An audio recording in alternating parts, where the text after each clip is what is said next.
Good morning, thanks for joining me. I hope everybody's well today. Today I've got something a little bit different. Sorry, I'm just looking it up on my phone, which is why I'm looking down, because I made some notes for this on my phone a little while ago. And as you will have seen from the title of this video, it is called Things I No Longer Buy. I think there's 1, 2, 3, 4, 5, 6, 7, 8, 9, 10, 11, 12 things on this list. And perhaps it should more accurately be titled Things I Try Not to Buy Anymore. Things I try really hard not to buy because my inside practical self tells me that I don't either need these things or they won't be any use to me or something in that vein, because I'm not very good at not buying things. But there are some on this list that I absolutely do not buy anymore. Anyway, without further ado, let's get into it. And do tell me in the comments at the end when you've watched the video if there's anything that you used to buy but don't buy anymore, because I'd be interested to know what other things I ought to be adding to this list possibly. Anyway, item number 1 on my list is cheap shoes. If you've watched my channel for any length of time, in years probably, you will know that I used to be a bit of a fan of Primark shoes, and I would buy them and I would put them on once and they would be very uncomfortable and I would not wear them, and eventually they would get taken to the charity shop or sold or whatever. And I just, it was a waste of time and money to buy these shoes. And I have learned slowly over the last few years that cheap shoes just don't do me any good anymore. I'm in my mid-50s, heading towards 60 at a terrifying rate of knots. Terrifying, frankly. It's a great shame, really, because everybody likes a bargain. Myself as much, if not more than most. But unfortunately, my years of experience have taught me that cheap shoes are no longer my friend. Sorry about the lighter, the sun is coming out and going in, doesn't know what it wants to do today, so unfortunately that will impact on my camera. Now I probably should add a little bit of a disclaimer onto the end of I don't buy cheap shoes anymore, because I do buy evening shoes for my cruises from Shein, and for some reason they're super comfortable. They just work really well for me. I've got 2 pairs. Got these blue ones with a little kitten heel and the embellishment on the front, and yellow ones very, very similar, slightly lower heel on these, again with a similar embellishment. They don't fall off the back of my feet either, and they have like a padded insole and they're just as comfortable. I have wide feet as well and they work really well for me. They're comfortable.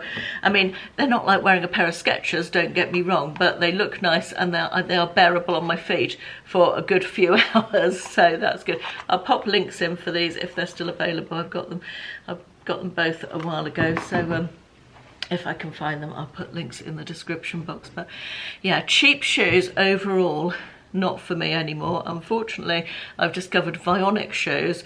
I say unfortunately, they're great for my feet and my knees and my posture and all of that, and very comfortable, but my goodness me, they are expensive, so that's a bit unfortunate. Any of you have recommendations for decent shoe brands that you can walk well in, because I'm going to be looking for shoes for walking around New York in December, so do let me know any recommendations for comfy but not really frumpy looking shoes. Thank you. Or boots. The next thing that I do not buy anymore is full price books. Like everything, but the price of books has gone through the roof in the last few years, and as you may or may not know, I'm an absolutely avid reader. I read probably a book a week, I would say, and I just can't be bringing myself to pay. I don't know what the price for paperback is full price now. Is it around £10? Probably is, isn't it?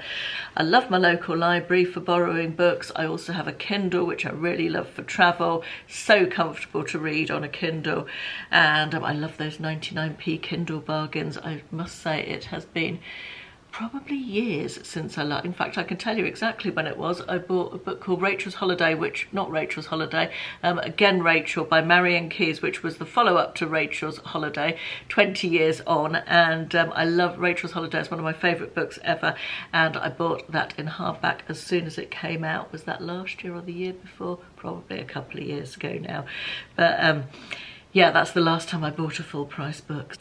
Number 3 is cheap cushions.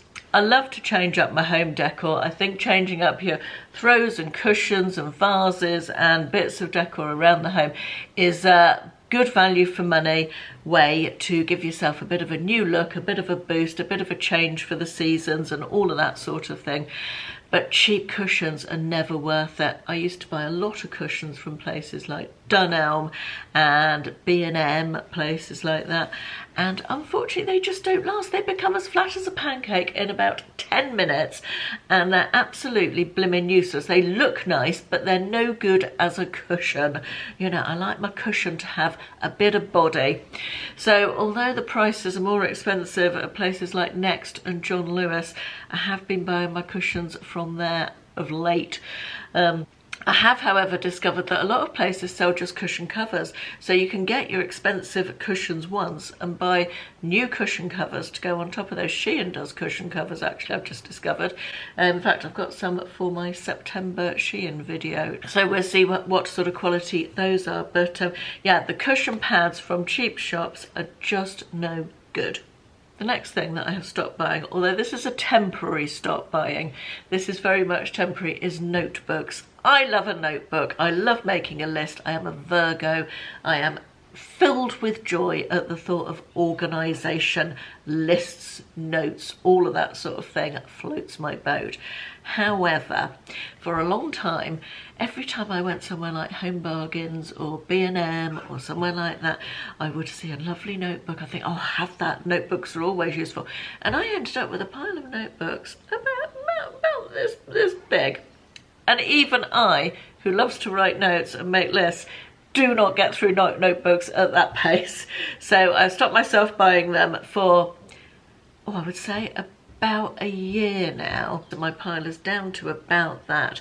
So I'm actually looking forward to when my notebook pile has disappeared and I can start buying notebooks again. So I'll be back on the treadmill of buying them again, but I will definitely try to buy fewer and perhaps only when I need them. The next thing I no longer buy is stamps. And no, that's not because I don't send letters, although I think all of us send fewer letters than we used to in the past, don't we? A handwritten letter is definitely a thing of the past. Does anybody get handwritten letters? Do any of you have pen pals and do handwritten letters or write to family? Or I think there's something nice about a handwritten letter. I've got all the handwritten letters that I used to receive when I worked on the ships. I've got them tucked away somewhere in a box. And some from old boyfriends over the years, and letters my parents wrote me when I was at university, all of that sort of thing. And they're real memory. I expect I'll go back to them one day and look at them and read through them and get a lot of joy from them. But I think the art of the handwritten letter is something that is going. Anyway, I digress. It's stamps we're meant to be talking about. I do still send cards, but birthday cards and that sort of thing, and the odd letter that requires a stamp.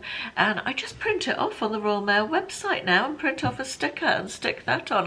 I couldn't tell you the last time I went and actually bought a stamp, but it's definitely years. The next thing that I used to buy an awful lot of and have gradually decluttered over the years and now do not buy is nail polish. I don't wear nail polish on my fingers, as you know, and I've got quite a lot of nail polish, both shellac, gel style and standard nail polish, and I just don't need to buy any more until I've used that up. So nail polish is no longer on my shopping list. The next thing, which is another sort of throwback to the past, a bit like stamps and letters, is newspapers. I bought a newspaper. I don't know if I mentioned this on a vlog recently, actually, but Ashley and I were both thinking about, on separate occasions, I think I mentioned to him, and he still, I was thinking about that recently. Years and years ago, we used to very much enjoy getting a Sunday newspaper. Not always the same one. We sometimes got the Times, we sometimes got the Telegraph, we sometimes got the Mail, various different ones. I liked the ones that had the most supplements with them. The Times was always good for that. And we spent the Sunday sitting and reading through the papers, and sometimes kept the supplements into the week as well, because there were so many bits of it to read. And it just felt like a really nice Sunday-ish thing to do. And over the years it changes, of course. People don't buy newspapers as much. It's all online. And a few weeks ago I said to him, we used to enjoy getting a Sunday paper, should we do that again? And he said, weirdly, I was thinking of that recently. Anyway, we went out the following Sunday and bought the Sunday Times. It wasn't a weekend when we had a lot on, so we had plenty of time to read it. And you know, it sat on the table. I picked up the magazine and flicked through that, actually flicked through the finance section and property, and it sat on the table and then eventually got thrown away on about Wednesday. And I guess we're just not newspaper people anymore. Does anybody else read a newspaper? My mum gets a newspaper every single day and very much enjoys it, but I do think this is probably a generational thing. I can't imagine any scenario whatsoever in which William would purchase a newspaper. So perhaps print newspapers are a thing of the past, are they? Thoughts? The next thing on my list is music. We have never been massive music people anyway. Quite enjoy music, but it's not something that I have ever been sort of passionate about. That bit of hair is really annoying me. It's not something I've ever been passionate about, or actually particularly. We did recently get that wooden box thing, which is a, God, I don't even know what you call it. You can listen to the radio on it, and it's got a CD player, and I think it does digital music as well. This is how out of touch I am with the methods of listening to music. I think it does Spotify as well. I don't even know if we have Spotify. Literally no idea. But I haven't bought music for years and years. Apart from anything else, if you've got an Alexa thing, which I haven't, I'm just saying that so yours doesn't go off. If you've got one of those, can't you just tell it to play music? If you've got Amazon Prime, do you get music included with that, I feel? Sometimes I'll put... is it on YouTube? You can do like an 80s playlist mix or a 90s playlist mix. Sometimes I do that. I say I do it, Ashley does it. Sometimes I put a music channel, VH1 Classic usually for me, on the television if I want a bit of background music. But yeah, I haven't bought music for literally years. Next on my list is dental floss. I don't buy dental floss anymore, and there's a reason for this. I use a water flosser. I really love a water flosser. My teeth have been so much better, my dentist tells me, since I've been using a water flosser, because I hated dental floss with a passion. It serves a purpose, doesn't it? But I just hated it. It was horrible. I didn't like using it. I didn't like disposing of it. I didn't like the very existence of dental floss. I love the water flosser. I feel like it's so much more hygienic, and I feel like it works better on me as well. I don't know why, but I just feel like it works so much better. I don't know what number we're up to, but the next one is takeaway drinks. I went through a period of buying takeaway coffees, usually from Costa, because that is the place that we have locally. Most of the coffee shops are Costa. There's not a convenient one to stop at that's an independent one. And I came to the realisation that I don't actually like the coffee that Costa serve. It's never hot enough for me, and it doesn't really taste of coffee. It always just tastes of milk. Yeah, I really do not enjoy Costa coffee at all, so I stopped buying it, stopped buying takeaway drinks, and now I always have my mid-morning coffee at home, unless I'm going out to meet a friend or something. That's slightly different. But I always have my coffee at home. I like my mid-morning coffee, but I much prefer the coffee I make at home. I am not a coffee snob in any way, shape or form. I like, what do you call it, Nescafe type coffee. Granules, there's a word for it. Instant coffee is what I like, although I am toying with the idea of a pod machine, because my brother had a pod machine and I had a coffee out of that which I really liked, and then my mum got one exactly the same, and I do quite like the coffee that makes. But yeah, takeaway coffees are just never live up to the hype or the price for me. I always find myself disappointed with them. The final thing on my list of things that I no longer buy is hair curling gadgets. During lockdown, when we all had super long hair because the hairdressers were closed, side note, doesn't it feel weird now talking about lockdown and everything being closed, and it feels almost like it wasn't real, and yet we just lived through it and accepted it all as though it was all fine. It was so bizarre. It really feels very odd to me. Anyway, that was a side note. I have very long hair. We all have very long hair during lockdown, particularly the final lockdown, because I had a hair appointment booked on the day that the government decided to shut down for the final lockdown. So my hair was already long, and then we had another 3 months of lockdown, was it? I can't remember, during which my hair got the longest it's ever been, I think. And I bought a lot of hair curling gadgets, probably out of boredom as well, but I bought a lot of different hair curling gadgets. None of them were particularly successful. Remember that crinkly thing I did with my hair back then? I've got a photo of that somewhere that I'm definitely not putting in here. It looked absolutely bloody awful. I thought it looked quite nice at the time, but you know, live and learn. Anyway, I've got rid of all my hair curling gadgets and I won't be buying any more. My hair curling days are no longer with us. And that is the end of my list of things I no longer buy or things I'm trying to buy less of. As I said at the beginning, let me know in the comments if there's anything that you used to buy but don't anymore, and any of your thoughts on anything that I've talked about. Thank you very much for watching. I will see you again in the next one. Bye bye.